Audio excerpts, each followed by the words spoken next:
今度また2年後にそちらの市立美術館のメインの建物がオープンするということで、台湾の皆さんにとっても楽しみですよね。はい、そうですね、コンペの時から、児童用の美術館とメインの美術館が真ん中のこう通りを挟んで作るように考えたんです。真ん中の通りは飛行場に行く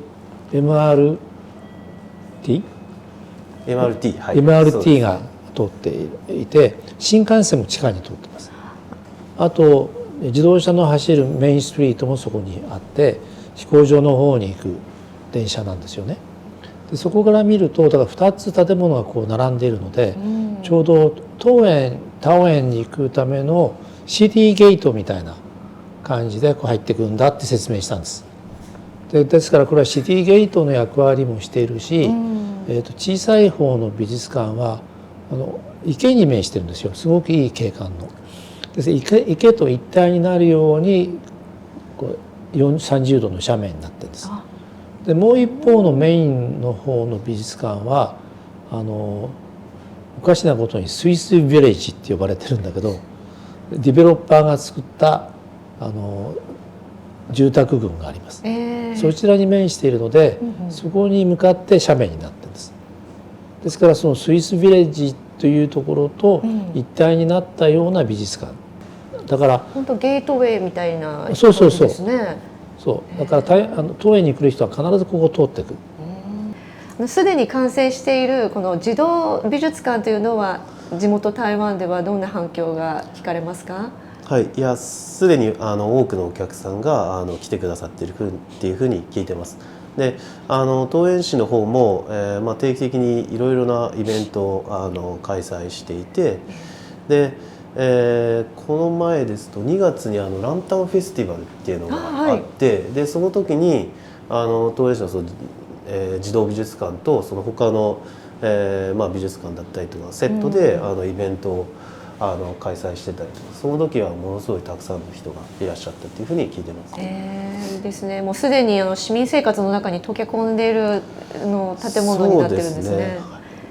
公園、基本的には公園の中に建っている美術館なので、普通にその周りの住んでいる方たちが散歩で訪れたりとか、屋根の上にスロープがついてるんですけれども、そこをその犬と一緒に散歩しているというようなところとかも見られたりするんで、かなりその生活には馴染んできてるかなというふうに思います。先生、コミュニティ住宅に関する論述の中で敷居という公とこの、私、パブリックとプライベートの空間をつなぐこのコンセプトに着目をされているというふうに伺っていますが、このあたり少しお話しいただけますか？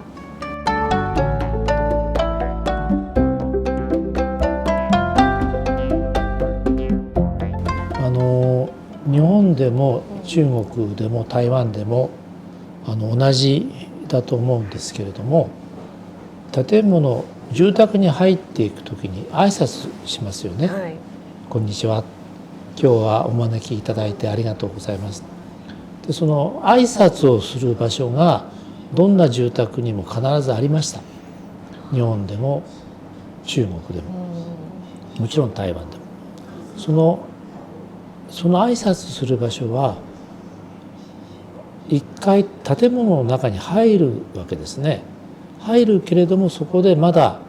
日本だと靴脱がない、中国は靴脱がないで入りますけども、それでもそこで一回挨拶をして何か手土産があれば渡してというようなスペースが必ず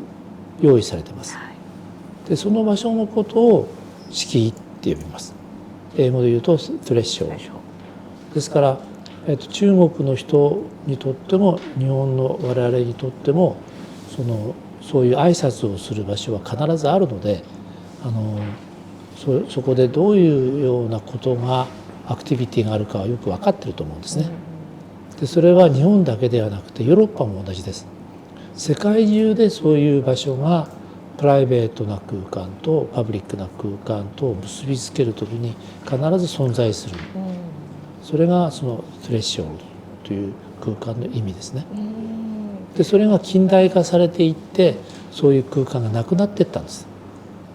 でそれが今の社会を作ってるというふうに考えると、やっぱり今の社会がかなり大きな問題がそこであるんだなっていうことが分かると思うんですね。私たちどうしてもこの例えばマンションに住んでいたら、宅配でももう今玄関まで来ずに下でこ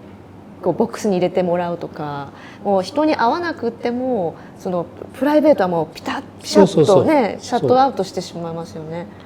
例えばこうピンポーンとくるとこう覗き穴でこう覗くじゃん。そうですね。あんな失礼ですよね。それ一回迎えてどんな人かっていうのを一度確認するっていうそのプロセスが全く今ないですよね。ない。だからせっかく呼ばれてそのうちに行ったとしても中の人がこうやって見てたらねカメラに向かってとかね。どうしたらいいですよね。こうするのかこっちから覗くのか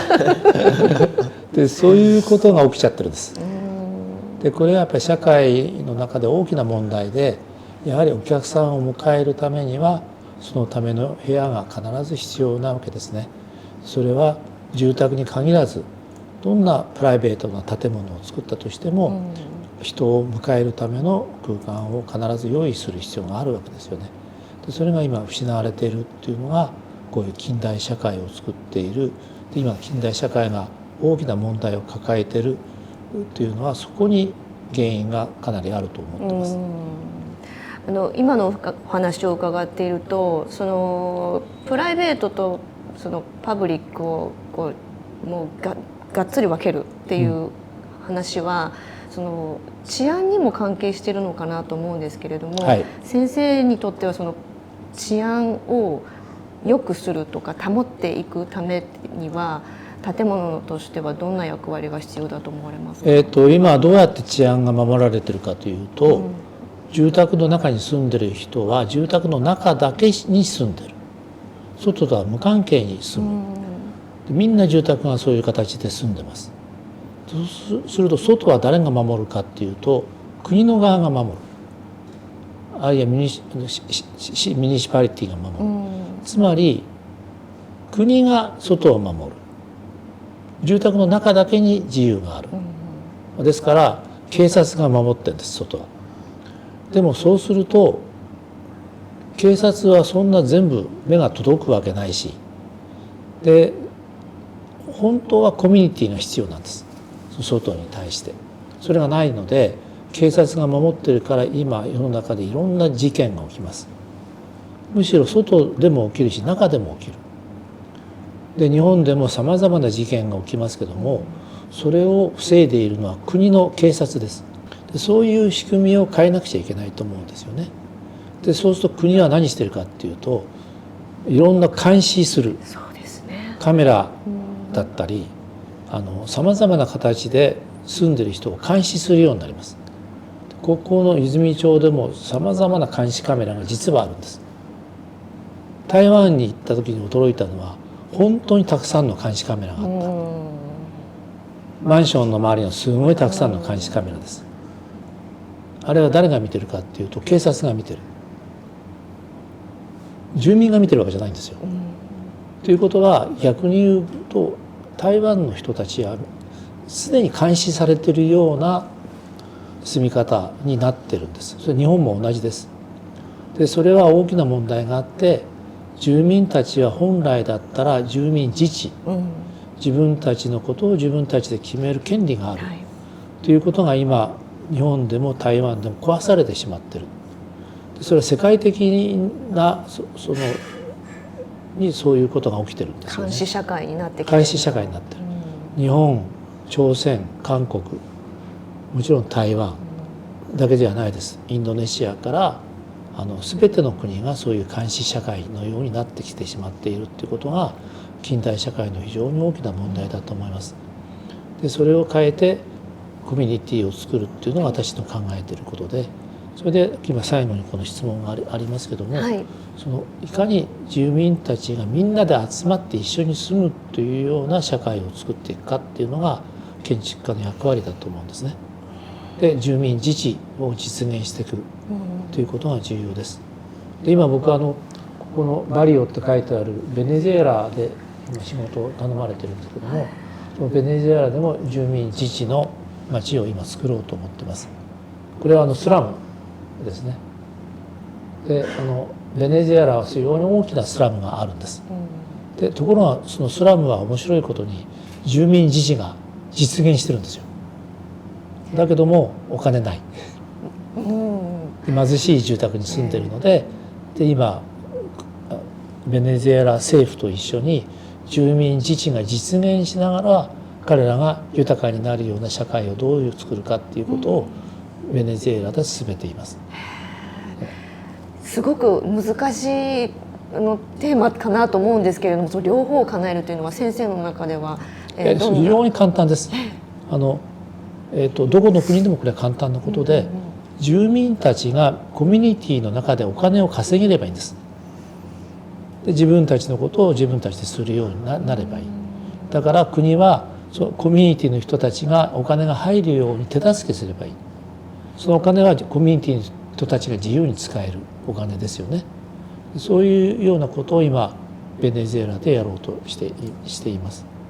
先生が非常に簡単ですというふうに言われたこと、この言葉の力強さがすごく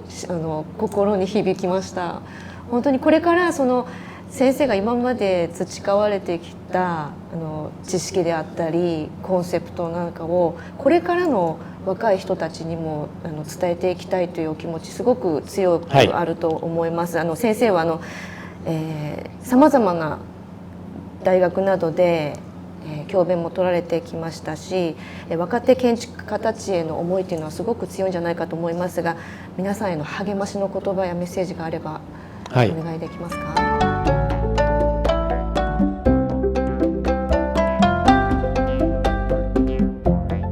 建築を作るっていうことは非常に大きな力があります。ですから建築を作ることによって社会を変えることができるということを信じて、その建築を作ってほしいと思いますね。建築が社会を変える。そう、非常に簡単です。変えられます。例えば今回の大阪博覧会でも、ああいう博覧会をすること自体に大きな問題があるような場所で作ってるんですよね。でそれはそのガバナーやガバメントの人たちがそういうことを考えたんだけども、そういうところで建築作る時に建築家はどうしたらいいかって非常に大きな問題です、いつも。だから建築を作りながらそういうガバメントの行いに対してきちんと批判ができる、アタックできるような作り方があるはずなので、それを考えて建築家はものを作る。ガバメントの言う通り作ってはダメです。でそういうことはできるので、若い建築家に言いたいのは、言う通り作っちゃダメですよ、ちゃんと考えて自分の頭で考えて作りなさいっていうことを伝えていきたいと思いますね。ありがとうございます。はい、今日は貴重なお話をお二人にも伺いました。ご多忙の中、私たちの独占インタビューにお答えくださいました。本当にありがとうございました。ありがとうございました。ありがとうございました。本日の建築名人堂は以上です。今日の内容に興味を持たれた方、また山本先生にご質問のある方はぜひ下のコメント欄に投稿をお願いします。後日先生にお伝えしてできるだけご回答いただけるようにこちらでも努めてまいりますのでよろしくお願いします。それでは皆さんご視聴ありがとうございました。野口美穂でした。次回も建築名人堂でお会いしましょう。それでは先生ありがとうございました。ありがとうございます。